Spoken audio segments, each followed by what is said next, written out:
My name is E.J. Stricklin. I was nicknamed Pete at a very young age. My dad started calling me Pete, and really I've been known as Pete from then on. Well, I was 18 in October of 1944. And in those days, when you hit 18, you were automatically went into service. But the principal of the school he was either on the draft board or had a little pull, and he had told me that he'd see to it I graduated before I got drafted, and he did. So the next spring I got drafted. I, of course, I lived in Savannah, went through Central High School. They graduated from Central High School in Savannah, and got drafted right after I was 18 years old, and had basic training in Camp Bland in Florida.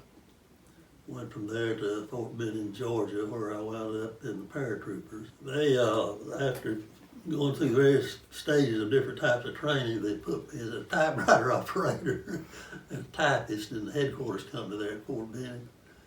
And I asked how I could get out of there, and they said, there's no way you can get out.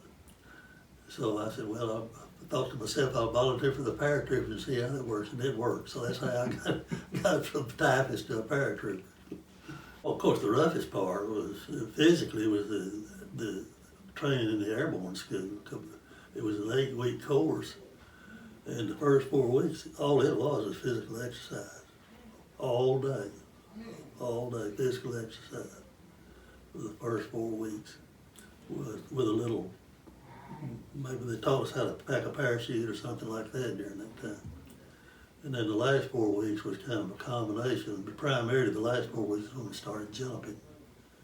And we jumped that last 4 weeks 4 or 5 times, I don't remember just how many. What was the jumping like first time? Scary. I think anybody that told you it wasn't would be telling the film, because everybody I knew was real nervous about that. Well, nervous about all of them, really. Mm-hmm. Of course, you had if something happened, just bang shoot, well, you had your reserve shoot. One time, and it was there at Fort Benning, and the planes we used were the old C-47, which was a twin motor plane. It's pretty well up to date for that date. Mm-hmm. And they would load, I don't know, 18 or 20 of us on there, fly us over this, what you call a jump field, which is just a bunch of open spaces. And we'd jump out at about 8 to 1,200 feet. And we'd have like 18 or 20 of us in there. And they had a static line on your chute, which is kind of a belt type line that one end was tied to the top of your chute with a brake line on it. And the other end had a little latch snap type thing. And then the center of the plane, they had a cable running the length of it. So when you got up there, and they'd fly around a while, then take you over the jump field, and they'd start getting you ready to stand up and hook up, and say. So you'd stand up and you'd hook your static line over that cable.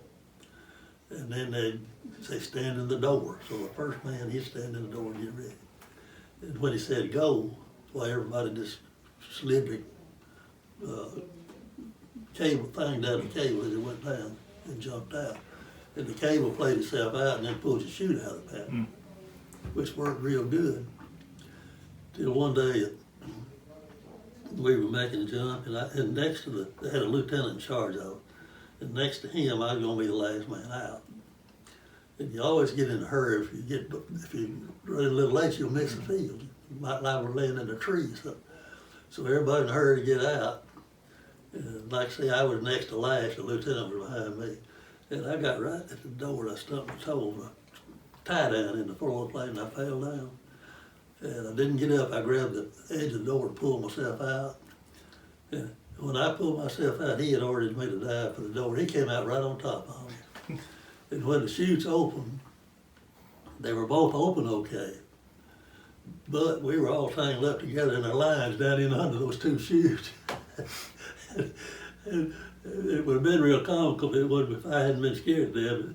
He'd pull from the line back this way, and I'd step through him, and I'd pull, he'd step through it. And we got untangled about a couple hundred feet before we got to the ground. And we were at the edge of the field where we were supposed to land was an old abandoned barn. and next to the barn was a tree and a briar patch.